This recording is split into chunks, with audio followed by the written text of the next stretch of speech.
প্রথম স্ত্রী মারা যাওয়ার পরে তাকে বিয়ে করেছেন।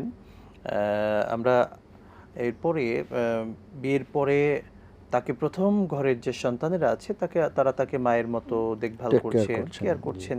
তিনি সন্তুষ্ট হয়ে তাদেরকে সম্পদ দিতে চাচ্ছেন, তার যে সম্পদটা, এটা সহি হবে কিনা?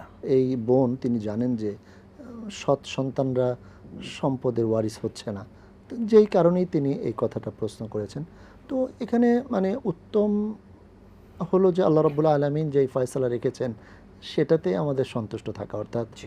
রাব্বুল আলামিন যেই বন্টন নামাটা কোরআন মাজিদে দিয়েছেন এটাতে সন্তুষ্ট থাকা। হ্যাঁ, তবে আপনি যেটা বলছেন, যেমন আপনার যেই বাবার বাড়ির সম্পদ আপনি আপনার ভাইদেরকে দিয়ে দিচ্ছেন, এখানকারটা আপনি এই সন্তানরা যেহেতু আপনাকে টেক কেয়ার করছে তাদেরকে দিতে চান, এটা আপনি সকলের সাথে পরামর্শ করে, যদি কারো কোনো এই বিষয়ে দ্বিমত না থাকে জি। তাহলে আপনি দিতে পারেন, এতে কোনো অসুবিধা নেই।